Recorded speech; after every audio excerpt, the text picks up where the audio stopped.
debatiendo la sorpresiva renuncia de Carlos Ursúa como secretario de Hacienda, lo que significa para el gobierno de López Obrador, la llegada de Arturo Herrera, está con nosotros Salomón Chertoriski, Valeria Moy y Raúl Feliz. Y yo ponía sobre la mesa, y tú querías comentarlo, empieza a haber una sensación generalizada de desorden en el gobierno. Mira, ¿O soy nada más yo? No, yo creo que la hay, pero yo quería hacer énfasis en lo siguiente. Sí. Hace poco el presidente hizo un corte de caja, por decirlo así, a un año de su elección. Sí. Y de alguna forma todos los analistas nos preguntaban, ¿cómo ves el gobierno? Todos tuvimos que emitir alguna opinión. Todos dijimos, la economía está parada, le damos el beneficio de la duda de si habrá crecimiento futuro o no. Hay muchas cosas caóticas, pero todos coincidíamos en que Hacienda estaba haciendo bien su trabajo. Totalmente. O sea, y pensábamos que si iba a haber algún cambio, iba a ser en energía, en comunicaciones y transporte. Por ahí no nos hubiese sorprendido que viniera el cambio. ¿Cuál fue la sorpresa? Que el cambio viene de la Secretaría que recibió las mejores opiniones de que las cosas estaban funcionando, que estaban manteniendo la disciplina. En ese sentido es una tremenda sorpresa y se notó en los mercados, porque en cuanto salió la noticia, el peso se movió rápidamente de 18.90 hacia los 19.50. Se cayó la bolsa, se subieron las tasas de interés. ¿Por qué? Porque el mercado tenía muchas dudas de lo que significaba realmente la renuncia de Carlos Ursúa.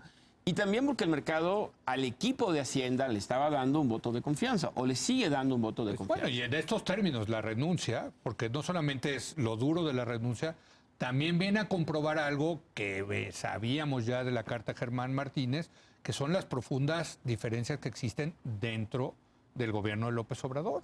Valeria. Bueno, yo creo que lo que estamos viendo también es evidentemente un desorden. Yo creo que no eres tú, yo creo que todo el mundo se da cuenta, o sea, no creo que seas tú el que lo piensa, ¿no? Yo creo que todos nos estamos dando cuenta del desorden. La renuncia a las 11:15 de la mañana, en un martes, día hábil, con mercados operando, del secretario de Hacienda, mediante Twitter. A pesar de que el presidente reaccionó rápido al nombrar a Herrera, claramente se vio que no fue una renuncia ni acordada, ni pactada, ni avisada, ni nada, ¿no? O sea, la misma forma en la que se da la conferencia, bueno, este video con el presidente y con Arturo Herrera, se veían todos incómodos, la silla mal acomodada, el organillero tocando por atrás, ¿no? Entonces, claramente a todos los agarró en curva, no solo a Raúl y a todos los que nos sorprendimos con el tema, sino también al propio gobierno. Eso me parece muy grave, porque sí está mandando una señal de ya no nos hablamos ni para la renuncia. O sea, ya no nos podemos coordinar ni para este proceso que es relevantísimo para la economía mexicana, ¿no? Entonces me parece que la forma en la llegada del subsecretario Herrera a Palacio Nacional, corre, su lenguaje verbal, no sabía ni qué pasaba, ¿no? Su lenguaje no verbal. ¿Desorden? Mira, primero diría, el secretario Ursúa, en efecto, la tarea de mantener las finanzas públicas sanas, la meta del superávit, la cumplió. Y yo creo que cuando se da la renuncia viene este desplazamiento del peso, en fin, pero inmediatamente cuando nombran a Herrera, todo se tranquiliza. Es decir, el perfil gustó, es un perfil conocido, es un perfil que también había Tengo que agregar, perdón, Salomón, ahí yo creo, aplaudo a López Obrador sus reflejos rápidos. Por supuesto. Rápido, lo nombró, y yo logró... creo que era importantísimo. Creo además que tenemos en el futuro secretario Herrera un hombre capaz, con las habilidades, con el conocimiento. Su tiempo en el Banco Mundial le hizo entender que la política pública necesita evidencia, soporte. Entonces, hasta ahí muy bien. Ahora, del desorden, yo quería comentar algo que decía Raúl, pero la Secretaría de Hacienda iba bien. Bueno, el déficit. El déficit. Sí, los grandes números del presupuesto, ¿no? Es decir, el desorden al atraer en la oficialía mayor las compras de todos los... De todo, punto. Hemos platicado tremendamente el tema de los medicamentos, ya regresaremos a ese. Pero el tema de atraerlo. Segundo, tener un primer semestre con un subejercicio creo que son 140,000 millones en el primer semestre de subejercicio. Bueno, híjole. Son ahorros. Sí, Van a ser ahorros. Claro, claro. Segundo, Leo, yo creo que esto que hoy nos expresa ya el exsecretario Ursúa, sus puntos, es decir, la política pública no basada en evidencia ni sustentada, y funcionarios públicos que no tienen las habilidades y no tienen el entrenamiento para estar en los espacios donde están, pues eso es lo que al final de cuentas pues genera desorden. A ver, lo que está poniendo sobre la mesa Salomón es muy interesante y quisiera su opinión, que es, pues quizás sí a nivel macro los números estaban bien, disciplina fiscal, eso gusta a los mercados, es lo que más les importa, pero bajísimo crecimiento económico, subejercicios, concentración de las compras, que eso no la tenía la culpa Ursúa, pero pues no, al revés. No, pero le recayó. A ver, una evaluación de Ursúa. Mira, Leo, aquí voy a hacer un recordatorio. Yo me acuerdo cuando se presentó el presupuesto, que estuve sentada en esta mesa, y estaban muy halagadores con el presupuesto. Tú, sobre todo. Y esto está padrísimo, y es equilibrado. Neoliberal, Raúl. Tú también estabas. Está todo equilibrado, todo funciona muy bien. Era ortodoxo, es un presupuesto ortodoxo. Sí, pero espérame, los grandes números son los que son ortodoxos. O sea, se parecía vagamente al anterior. O sea, es como ver el bosque, ¿no? Se parecía al anterior, se promovía un superávit primario, que en eso estamos todos de acuerdo. Lo que no veíamos en ese momento, y en algún momento lo comenté, es la reasignación del gasto y la reasignación de las piezas, que al final del día es donde se nota la ejecución de ese gasto. Lo que estamos viendo hoy en día es, evidentemente... El recorte fue brutal. El recorte para algunas secretarías fue brutal, para otras no. Sí. O sea, el recorte no es generalizado, ¿eh? Y a pero nivel eso para agregado, eso llegaron al poder. Pero eso está bien, pero es que yo no me estoy quejando de Entonces, eso. Lo que estoy diciendo es que la reasignación no necesariamente fue la óptima. Ahora, me parece que el golpe mortal, bueno, no sé si mortal, pero un golpe importante, es el memorándum que manda el presidente el 3 de mayo, donde de alguna manera incita a todos los secretarios a generar subejercicios, porque estos subejercicios se van a considerar ahorros. ¿Para qué? Para que él los pueda usar discrecionalmente con la nueva ley, ¿no? Entonces, me parece que, o sea, coincido en que había un respeto para Ursúa, ¿no? Los mercados, los analistas, los empresarios decían, bueno, con Ursúa se puede platicar, con Ursúa se puede hablar, los mercados internacionales lo recibían bien. Entonces, era ese el modelo. Sin embargo, lo que estaba pasando adentro no era necesariamente lo deseable, ¿no? ¿Qué hace Ursúa? Ursúa se va ahorita justo cuando estamos en medio de malos números económicos, ¿no? Y no se queda a esperar los resultados. Él dice, vámonos antes de que esto reviente. Raúl. Bueno, mira. A ver. Aquí tengo varias opiniones. Una es sobre el crecimiento económico. Estamos en los 6 meses de Ursúa van a ser 0 crecimiento. 0 crecimiento. Correcto. Yo veía en aquel entonces... ¿Pero qué tanta responsabilidad es de Ursúa? Yo creo que, mira, la razón del 0 crecimiento tiene 3 elementos. Uno, desaceleración de la economía global, especialmente manufactura. No tiene la culpa. 2, un choque fiscal de esos ahorros que ha sido, desde mi punto de vista, excesivo. Un choque fiscal que de casi medio punto o 3/4 de punto del Producto Interno Bruto. Ahora, esos órdenes del presidente. De acuerdo. Y un tercer factor, una política monetaria particularmente dura por parte del Banco de México. Entonces tenemos, por el lado fiscal, una restricción fuerte, por el lado monetario, una restricción fuerte y un entorno global de desaceleración. Correcto. Todo eso se ha combinado para provocar esa situación de 0 crecimiento. Ahora, voy al punto que cuestiona Varela. Mira, yo lo que pienso es... yo lo veía favorable porque, dada la inclinación ideológica del gobierno que iba a venir, el enfatizar un superávit primario iba a obligar a una internalización de las decisiones de gasto. Si quieres gastar en tal tema, tienes que ahorrar en otro tema. Claro. Muy bien. Entonces, yo creo que poner una regla dura es lo que ha garantizado la estabilidad macro. Y en ese sentido, yo considero que Ursúa hizo un buen trabajo. De acuerdo. Sí. Ahora, segundo, debió ahorrar 140,000 millones de pesos.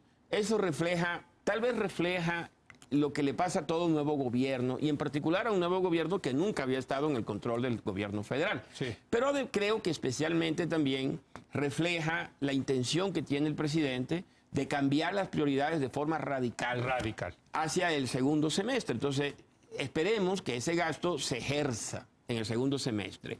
Me temo que será hacia prioridades que nosotros no consideramos que son las más importantes. Pero eso es lo que ha pasado, es decir, ha sido una combinación, ese choque fiscal negativo ha sido una combinación del inicio del nuevo gobierno, le pasa a todos. Ha sido una consecuencia de tal vez la incapacidad que me enseñaba Ursúa, de funcionarios que no tienen la capacidad hacendaria, y ha sido también algo deliberado por parte del presidente como intención de mover recursos hacia usos que él considera prioritarios que no estuvieron considerados en el presupuesto. Yo coincidiendo nada más, esto que dices, el gobierno llega y ganó para poder hacer las cosas, sí, Leo, pero... Así es la democracia, Salo. Sí, pero sí hay una exigencia también en democracia porque las decisiones de cambio se tomen, tomando nuevamente el punto número 1 de la Carta de Ursúa, basada en evidencia, con sustento. Es muy peligroso destruir lo que sí tenemos, destruirlo.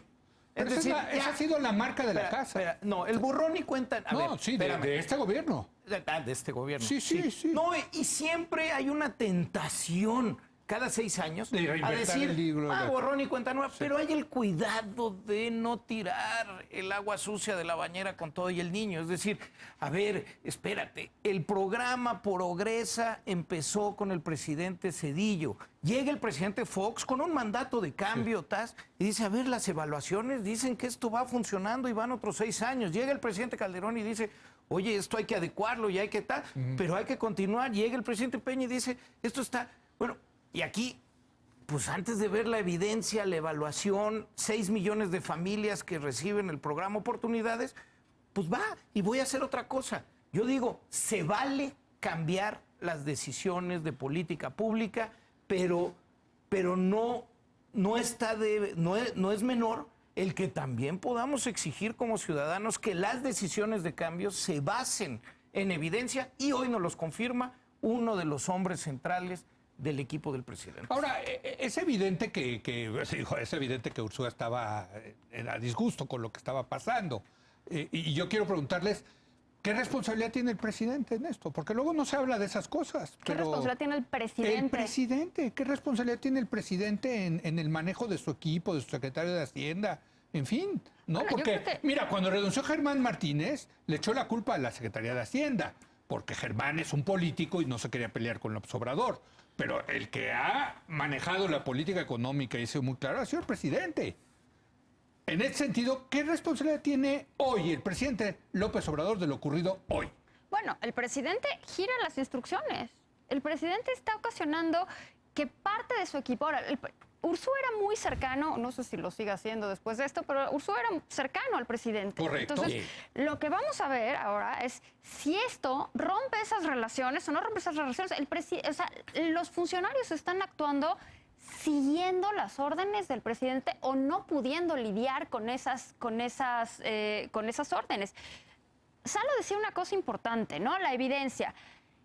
Algo que me parece muy grave es que no es que no haya evidencia o sí hay evidencia de que los programas funcionan o no funcionan. El presidente manipula esa evidencia y eso me parece todavía más serio porque va cancelando programas, por ejemplo, el caso de Prospera o por ejemplo el caso del Seguro Popular, diciendo no se ha cancelado. Pero afortunadamente. por ejemplo, pasó también con las zonas económicas especiales, sí. ¿no? O sea, no han funcionado, no ha servido de nada.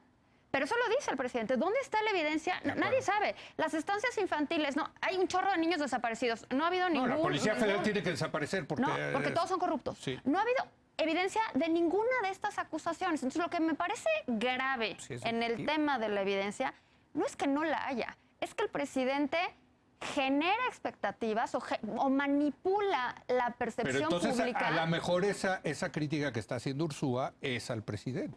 Bueno, es que yo creo que la crítica que está haciendo Ursúa es al presidente. O sea, esa parte de las discrepancias en materia de política económica desde mi punto de vista, como lo he dicho, esta administración se maneja desde el titular del Ejecutivo, desde el presidente. Entonces, cuando habla de discrepancias en materia económica, habla de discrepancias con el presidente y con los otros agentes que toman decisiones. Claro. Pero este es un gobierno que se va a manejar desde Palacio Nacional. La responsabilidad del presidente. Bueno, yo creo que es amplia, amplísima, sí. Porque es digamos, siempre el titular del Ejecutivo es el responsable último, pero en este caso particular de López Obrador, donde ha sido un súper ejecutivo, sí. ¿no? A él se le tiene que atribuir tanto los éxitos como los fracasos. Yo creo que es un asunto que él debería revisar porque no está siendo eficiente esta forma de actuar. No. Yo creo que le conviene tener una reestructura de la oficina de la presidencia. Totalmente de acuerdo. Y necesita un jefe de la oficina. Un jefe que fije prioridades, porque López Obrador es un gran vendedor, sí. Es un gran político, un comunicador, pero no es necesariamente un ejecutivo. Sí. Entonces lo que estamos viendo es cómo se colapsa esa incertidumbre que genera el tomar decisiones a nivel micro en todas las secretarías, en todas las dependencias del Estado. Eso no está funcionando. Micromanagement dirías. Yo diría que en exceso. Sí. Y eso le genera un gran daño y creo que es lo que alimenta la incertidumbre y daña la inversión en este momento. Perdón, rápido. Yo lo diría todavía con un componente mayúsculo. Y sí, yo soy medio aburridón porque sí respeto el que el servidor público tiene mandatos por ley.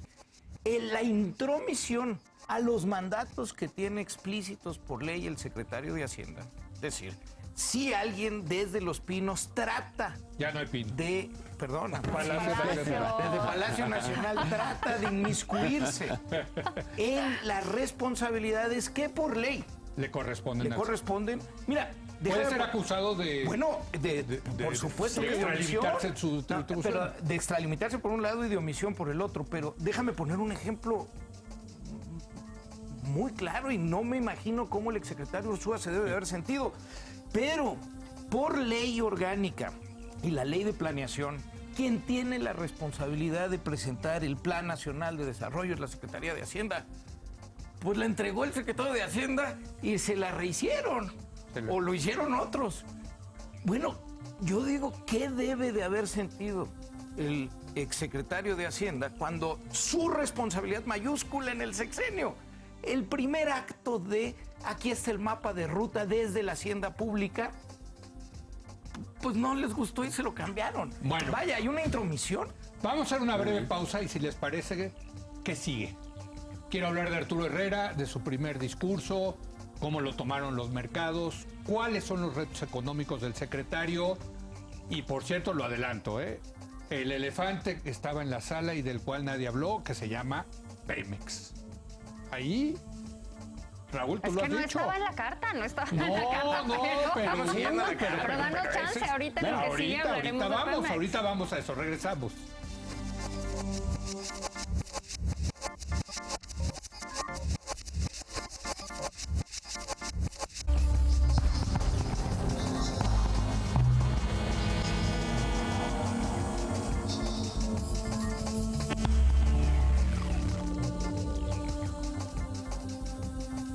Estamos analizando la renuncia de Carlos Ursúa y el nombramiento de Arturo Herrera. Quiero terminar este tercer segmento con la llegada de Arturo Herrera. Es un tipo pues, que tiene las credenciales, no hay duda al respecto, era el subsecretario, los mercados lo tomaron bien. Raúl, es una buena sustitución rápida, reflejos rápidos del presidente, qué bueno. Bien, Arturo Herrera, ¿no? Yo creo que es extraordinariamente bien, o sea, ¿sí? Vamos a decir, es una continuidad. Correcto. En ese sentido, del equipo, porque Arturo y Carlos pues eran un equipo. Sí. Y de hecho, quien manejaba la relación con los mercados era Arturo. Claro. Entonces, para los mercados no es una sorpresa Arturo. Más bien yo diría que les gusta más a Arturo porque lo conocían mejor. Correcto. Y era el interlocutor con ellos. Además, vienen trabajando juntos. Carlos, de hecho, Arturo fue alumno de Carlos en el Colegio de México. Es de otra generación. Fue tu alumno, Arturo. Así es, fue parte, yo fui parte de la maestría. Si ya sabes, si le sale mal algo a Arturo, ¿a quién hay que reclamar? Fui parte de la maestría de Economía. A sus malos profesores. Y fíjate, ellos han trabajado mucho tiempo juntos y Arturo ha trabajado mucho tiempo con López Obrador. Sí. Fue, hay que recordar, secretario de Finanzas en los últimos 2-3 años del gobierno de López Obrador.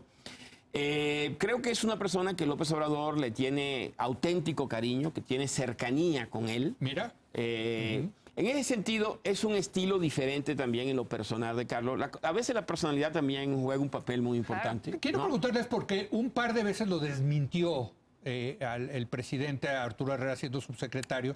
A mí varias veces me comentaron, oye, ¿va a renunciar Arturo? Pues no, porque ya conoce a Andrés Manuel. Yo creo que lo conoce muy bien. Lo conoce perfecto, sabe que así es Andrés Manuel. Exacto, y creo que no lo tomó porque... tal vez uno de nosotros lo hubiese tomado como una desconsideración. Y tal vez en el caso de él, sabe que pues es que López maneja el aspecto político que él no maneja, ¿no? Exacto. Entonces no lo tomó a personal y creo que la relación sigue siendo muy buena. Creo que Arturo es un buen mensaje para los mercados. Creo que va a haber una mejor comunicación entre Arturo y López Obrador de la que había quizás en este momento entre Ursúa y López Obrador. Sí. Sin embargo, pues seguirá la misma duda, es decir, ¿podrá Arturo ser un superhombre y poner orden en un gobierno que se percibe como caótico? ¿Podrá acotar el margen de decisión de un personaje como López Obrador? ¿Tú que lo conoces? Mira, yo francamente... tengo la impresión que él tendrá esa intención, que lo va a intentar. Ah, muy bien. Pero no estoy seguro que lo vaya a lograr. O sea, López Obrador es un animal político muy diferente. Muy diferente. Muy diferente. Y muy difícil. Y muy difícil, y con un capital político enorme, y al frente de una coalición tan heterogénea. Sí, ¿no? exacto. Entonces, es un trabajo que le deseo la mejor de las suertes. Desde Arturo. luego. ¿Sí? Arturo Herrera. Valeria. Yo creo que Arturo era el candidato natural, era lo que todos esperábamos. Coincido en que pues, es una persona muy respetada, su trayectoria en el Banco Mundial se reconoce.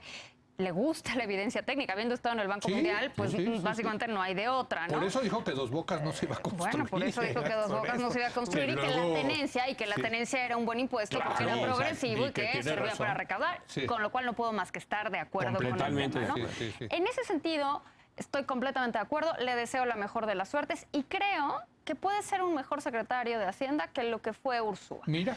El tema, lo que a mí me llama la atención es, hoy estuve revisando las notas de los analistas, de las casas de bolsa, de los bancos extranjeros, y si bien reaccionan positivamente, dicen sí, qué bueno que es Herrera, el tema es, ¿pero durará?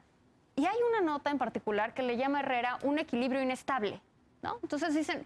¿Quién sabe qué vaya a pasar con él? Porque no sabemos si va a tener la capacidad de enfrentar al presidente para mantener no solo políticas públicas o finanzas públicas sanas, sino para el uso óptimo de los recursos, o únicamente se va a ver obligado por los lineamientos del presidente a seguir sus instrucciones. Y en particular mencionan el caso, el elefante en la sala, como bien decías, que es Pemex. O sea, ¿será capaz Arturo Herrera esa es su gran primera prueba? Esa es su primera prueba, que en teoría debería de estar prueba. ¿Es capaz Arturo Herrera de incidir en los planes de negocios de Pemex, en meter cierto orden? No, está obligado. No está obligado, pero el tema es... Claro, es que si Pemex cae... Se caen las finanzas públicas del país. Ahí es donde viene la primera prueba. Es qué tan capaz va a ser Arturo Herrera de incidir en esto, lo logrará o no lo logrará. Y yo creo que esa es la primera prueba que deberíamos de ver el resultado pronto. Yo estoy de acuerdo, no solo le deseo, como lo dijeron mis colegas, yo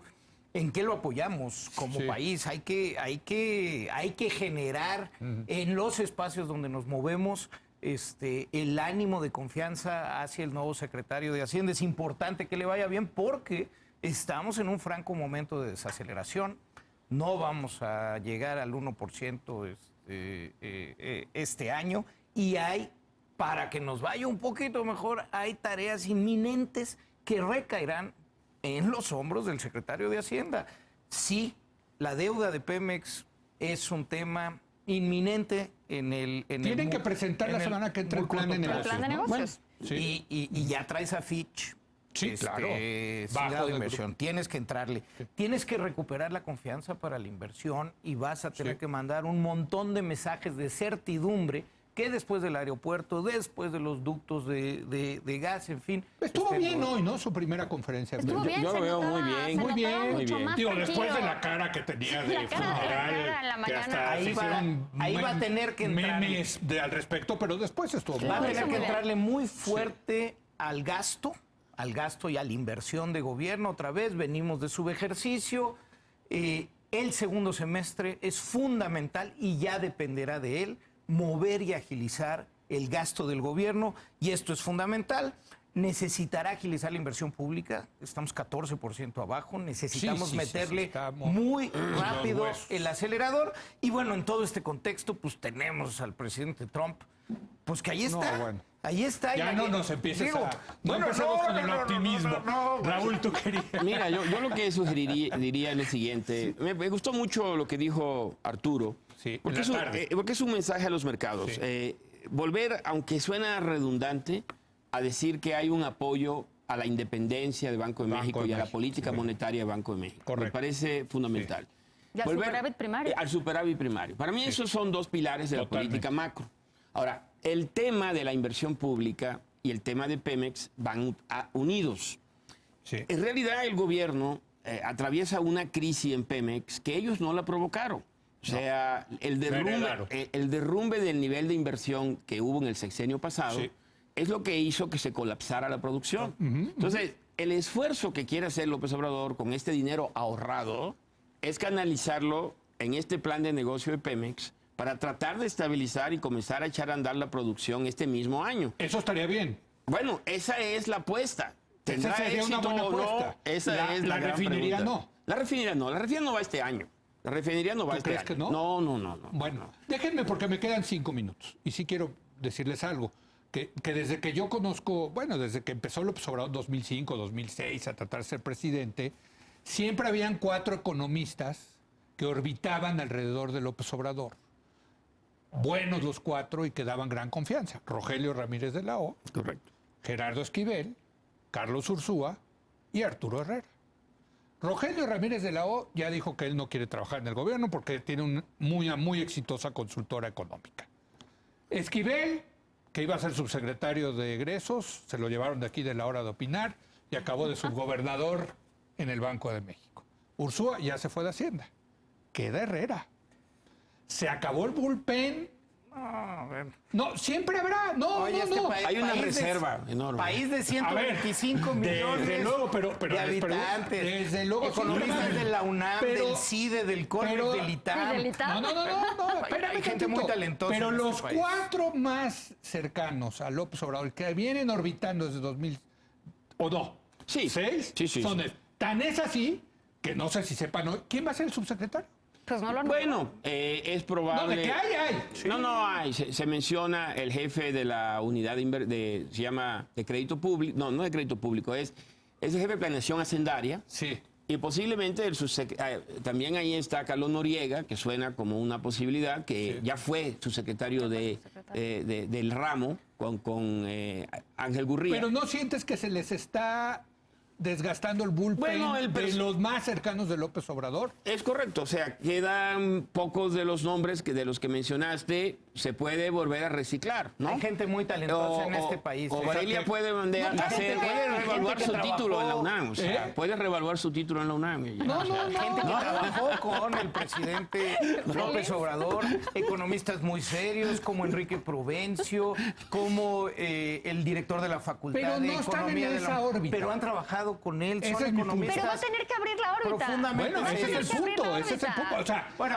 es que pero siempre dijimos, seamos optimistas, Sí. que le vaya muy bien a Arturo Herrera, que se quede todo el sexenio y que sea un sexenio exitoso de crecimiento, de redistribución. Pero siempre que nos vaya tú muy como bien. gobernante tienes que tener opciones. Bueno, recuérdate que se habló de Santiago Levy. Santiago Levy coqueteó con el presidente López Obrador y estuvo en algún momento interesado en volver a México y formar parte del gobierno. No puedo pensar en alguien más neoliberal Bueno. que Santiago Levy, o sea, en este Déjalo momento. liberal. Liberal, ya no vamos más a- liberal, ¿no? O sea, Sí, pero él es alguien que tuvo conversaciones con el gobierno. Y bueno, si tú dices, ¿Quiénes otros nombres? Pues ya te mencioné uno. Y como él, creo que hay muchos más. ¿Puedo terminar con un tema? Claro, una última ronda. Esa ya parece así como de no, pues es que es parte de la especulación. Sí.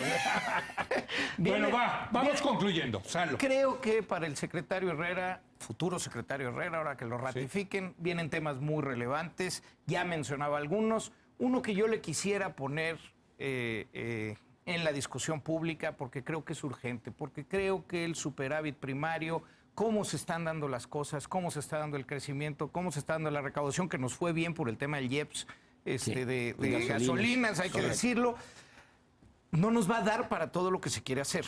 Vamos a tener que discutir una reforma fiscal. Vamos haciéndolo con prudencia, con tiempo. Él ya había hablado del tema de las tenencias. Quiere decir que lo vamos a necesitar como país. Bueno, y que vayamos discutiendo quien lo cayó seriamente. Fue el presidente, Salomón. Porque a diferencia de los liberales, yo que me considero socialdemócrata, vamos encontrando el justo medio entre los derechos individuales y el interés general. Y para ello tenemos que hablar de impuestos, aunque no guste. Un último comentario, Noté Valeria. en el futuro secretario de Hacienda hoy en su conferencia de prensa un compromiso con la autonomía de Banco Central, con el superávit primario, y eso me da mucho gusto. Yo lo que quiero ver es que esta función que se le va a asignar, que va a estar llena de retos, vaya más de la responsabilidad fiscal, de la disciplina fiscal, y que pueda intervenir y que pueda incidir en el uso eficiente de los recursos. Los recursos públicos, el dinero que se tiene disponible, tiene un recurso, es un recurso escaso. Entonces, más allá de la disciplina, creo que que me parece fundamental, o sea, me parece básica. Me parece, o sea, espero más bien que Arturo Herrera tenga la capacidad de incidir sobre el presidente en que se haga un uso eficaz de los recursos. Raúl. Bueno, eso es lo que todos deseamos. O sea, porque si no se logra eso, va a ser otro sexenio perdido. Esperemos que con estabilidad, ¿no? Porque podría ser la peor de las combinaciones, perdido en términos de crecimiento y perdida la estabilidad macroeconómica. ¿La estabilidad no se ha perdido?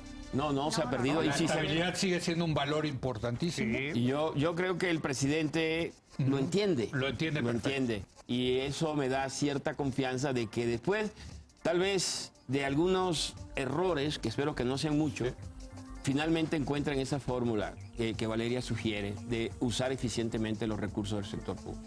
Oigan, pues ha sido un privilegio platicar con ustedes, debatir con ustedes, analizar este evento muy trascendental, ¿eh? Es un evento, una acontecimiento. Yo sí pienso que después del presidente, el funcionario más importante que hay en el país es el secretario de Hacienda. Yo soy el que pienso, pero pues no sé qué piensen ustedes. Sin salud no hay nada. Gobernación ya se quedó los huesitos, en fin, no. Pero muchas gracias. Gracias por haber venido, Raúl. Feliz. Valeria Moy, muchas gracias. Salomón Chertorivsky, muchas gracias. Muchas gracias a usted por habernos acompañado. Yo lo espero mañana en punto de las 10 de la noche, cuando otra vez sea la hora de opinar. Aquí nos vemos.